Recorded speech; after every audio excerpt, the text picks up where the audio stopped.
Hello, my dear students. I welcome all of you on Saima Tabassum classes. This is computer MCQ session और continue हम करते आ रहे हैं. इंशाल्लाह हम सारे MCQs इसमें करेंगे, सारे टॉपिक्स और हर एक चीज़. So question number 1 for today's session is a hybrid computer is the one having combined properties of hybrid computer. हम किस कंप्यूटर को बोलते हैं जिसमें प्रॉपर्टीज़ कौन सी होंगी? माइक्रो और मिनी कंप्यूटर्स की, मिनी और सुपर कंप्यूटर्स की, mainframe and super computers की, analog and digital computers. And yes the right answer है जिसमें दोनों की प्रॉपर्टीज़ होगी. हाइब्रिड कंप्यूटर हम उसी कंप्यूटर को बोलते हैं जिसमें एनालॉग भी और डिजिटल कंप्यूटर्स की प्रॉपर्टीज़ होंगी. सो option D here is the right answer. Got it. Which of the following use the hand held operating systems. इनमें से कौन सा हैंड हेल्ड ऑपरेटिंग सिस्टम इस्तेमाल करता है? Super computer, laptop, main frame, PDA. Choose the right answer and the right answer is. So yes, the right answer is option D, PDA. A digest terminal can display images as well as text. कौन सा जो है terminal display कर सकता है images भी और text भी? Option A text, option B dumb, option C graphical and option D none of the above. And yes the right answer is graphical. The word length of micro computer lies in the range of. Micro computers की जो word length है वो किस range में लाई करती है?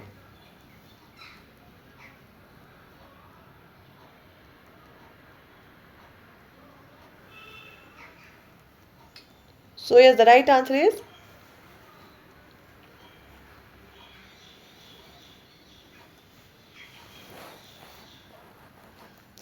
8 and 16 bits, 8 and 21 bits, 8 and 24 bits and 8 and 32 bits. तो micro computers की जो वर्ड लेंथ है ना वो किस रेंज में है? And yes the right answer is option D, 8 से लेके 32 बिट्स के रेंज में है. ठीक है. Moving to another question. The fastest and the most expensive computers are. सबसे ज़्यादा जो महंगे और फास्टेस्ट कंप्यूटर वो कौन से? Super computers, quantum computers, mainframe computers और micro computers. And yes the right answer is जो सबसे फास्टेस्ट एंड मोस्ट एक्सपेंसिव है so super computer is the right answer. Which of the following is the smallest and the fastest computer in imitating brain working. छोटा, सबसे छोटा और सबसे fastest लेकिन छोटा भी. ठीक है. Super computer, quantum computer, main frame computer, PDA. So yes, the right answer is छोटा और fastest imitating brain working computer is quantum computer, जो कि क्वांटम जो यूज करता है क्वांटम मैकेनिकल फिनोमेना को. सो quantum computer is the right answer for this question. So next question is a digest terminal does not process और store data. ऐसा उस terminal का नाम क्या होता है जो ना ही प्रोसेस करता है डेटा ना स्टोर करता है डेटा? डम, intelligent, both A and B and none of the above. And yes, the right answer is option A, dumb. The user generally applies digest to access mainframe or supercomputer. User usually generally क्या apply करता है to access mainframe और supercomputer? Node, terminal, desktop, none of the above.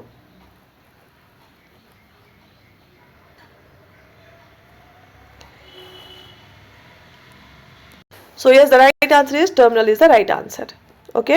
Desktop and personal computers are also known as. Desktop और personal computers को हम और क्या नाम बोलते हैं? Super computer, quantum computer, main frame computer, micro computer. And yes the right answer is option D, micro computer. Graphical terminals are derived into two types. They are. Graphical terminals को हमने दो कैटेगरीज में divide किया होता है. उनको हम क्या बोलते हैं? Text and dumb, dumb and intelligent, vertical vector mode and raster mode, none of the above. दो टाइप्स है वो है option C is the right answer, vector mode and raster mode. Got it? Moving to another question. Which language is used for artificial intelligence? Artificial intelligence में कौन सी language इस्तेमाल की जाती है? Fortran, COBOL, C language या Prolog?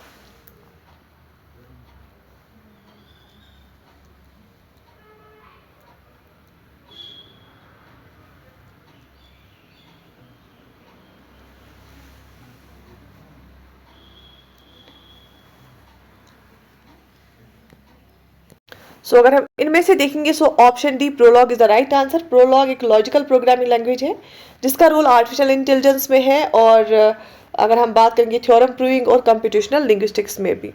Who coined the term artificial intelligence. Artificial intelligence की जो term है किसने कॉइन की? Charles Babbage, Alan Turing, Newman and John MC Carthy. And yes the right answer is option D, John MC Carthy. ठीक है। Digest is a computational model based on the structure of biological neural networks. कौन सा model जो है वो computational model है जिसको हमने, जो हमारे इंसान में न्यूरल नेटवर्क्स होते हैं, न्यूरॉन्स होते हैं, उस बेसिस पे बनाया गया है। Artificial neural network, biological network, both A and B, none of the above. And yes, the right answer is option A, artificial neural network. A neural network in which the signal passes in only one direction is called dash dash. उस neural network को हम क्या बोलते हैं जिसमें signal सिर्फ एक ही direction में पास होती हैं? Feed forward neural network, recurrent neural network, option C A and B, and option D is none of the above. And yes, the right answer is feed forward neural network. Digest is an artificial neural network with multiple hidden layers between input and output layers. Artificial neural network इनमें से कौन सा है जिसमें बहुत सारी with multiple hidden layers होती हैं इनपुट और आउटपुट लेयर के जो है बीच में? Deep neural network, shallow neural network, both A and B, none of the above. तो ऐसा आर्टिफिशियल न्यूरल नेटवर्क जिसमें मल्टीपल हिडन लेयर्स होती हैं इनपुट और आउटपुट लेयर्स के बीच में। So yes, the right answer is option A, deep neural network. ठीक है, शाबाश। The most famous recurrent neural network is, सबसे जो फेमस है रिकरेंट न्यूरल नेटवर्क वो कौन सा है? Perceptrons radial basis network, Hopfield net, none of the above. And yes, the right answer is most famous recurrent neural network is Hopfield net. Which neural network allows feedback signal? किस neural network में feedback signal जिसमें होगा, that means two way communication है। अभी हमने feed forward देखा, उसमें सिर्फ वन वे होता है। तो कौन सा न्यूरल नेटवर्क है जिसमें हमें फीडबैक सिग्नल मिलती है? Feed forward neural network, recurrent neural network, both A and B, none of the above. Obviously इसका जो ऑप्शन है वो ऑप्शन बी है, रिकरेंट न्यूरल नेटवर्क, क्योंकि फीड फॉरवर्ड में सिर्फ वन वे जो है सिग्नल पास होती है। Which of the following are applications of neural network? Neural network की एप्लीकेशन क्या है? Pattern recognition, mobile computing, speech reading, lip reading, all of the above. And yes, the right answer is option D, all of the above. Which algorithm is used in layered feed forward neural network? कौन सा algorithm हम use करते हैं layered feed forward neural network में? Back propagation algorithm, binary speech, both A and B, and none of the above. And yes, the right answer is option A, back propagation algorithm. Radial basis foundation networks have digest layers. RBF जो है उसमें, उस networks में कौन से कितने layers होते हैं? 1 layer, 4 layers, 2 layers, 3 layers. And yes, the right answer is 3 layers. ठीक है। The chip used in computers is made up of, जो कंप्यूटर्स में चिप्स इस्तेमाल करते हैं हम, सेमीकंडक्टर चिप्स, वो किसके बने होते हैं? Silicon, iron oxide, chromium, none of the above. Obviously वो सेमीकंडक्टर बने होते हैं, सिलिकॉन के बने हुए होते हैं। ठीक है। Fourth generation computers were based on digest. Fourth generation computer जो है वो किसके बेस पे होता है? फर्स्ट जनरेशन हमने देखा वैक्यूम ट्यूब, सेकंड जनरेशन हमने देखा ट्रांजिस्टर्स, थर्ड जनरेशन हमने देखा इंटीग्रेटेड सर्किट्स, और फोर्थ जनरेशन है माइक्रो प्रोसेसर्स। कल भी हमने पढ़ा था इसको। तो that means vacuum tube first generation है, ट्रांजिस्टर सेकंड जनरेशन है, इंटीग्रेटेड सर्किट थर्ड जनरेशन है, and micro processor is fourth generation computers.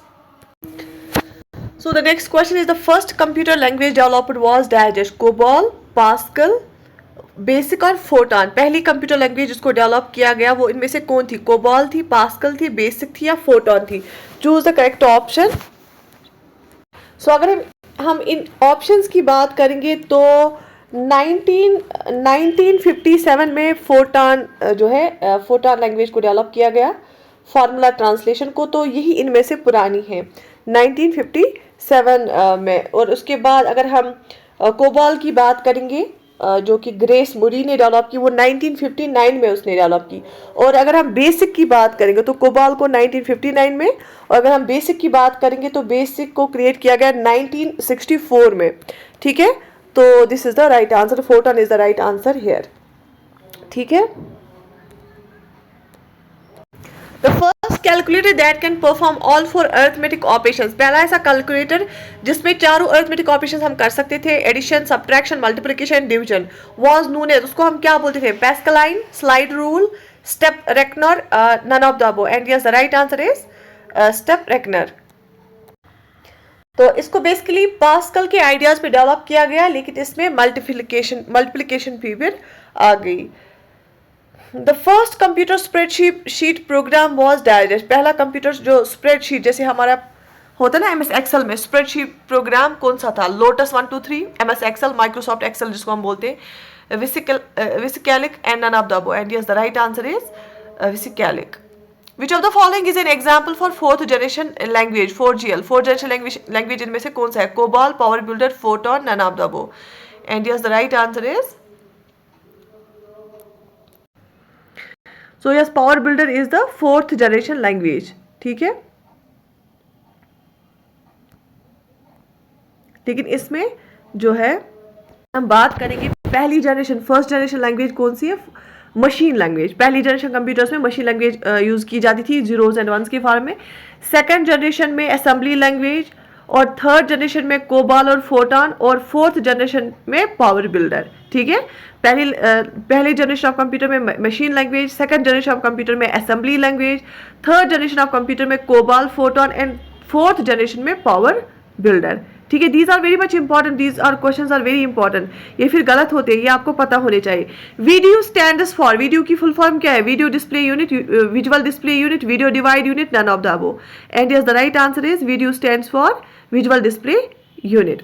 Which language is directly understood by the computer without translation program? इनमें से कौन सी language computer directly understand करता है जिसके लिए हमें ट्रांसलेटर नहीं लगाना पड़ता है, कंपाइलर जो है इंटरप्रेटर को नहीं लगाना पड़ता है? And yes the right answer is obviously option C, machine language. क्योंकि मशीन लैंग्वेज को जीरो एंड वन की फॉर्म में लिखा जाता है, तो मशीन लैंग्वेज के लिए हमारे लिए जो कंप्यूटर के लिए ट्रांसलेटर की जरूरत नहीं होती है। ठीक है, अच्छा, Herman Hollerith developed a machine called, Herman Hollerith ने कौन सी मशीन डेवलप की?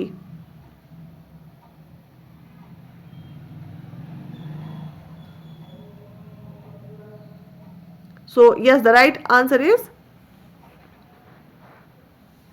इसने क्या किया? Pascaline analytical engine, census tabulator, tabulating machine, और उसने tabulating machine, option D is the right answer, इसे टैबुलेटिंग मशीन को डेवलप किया।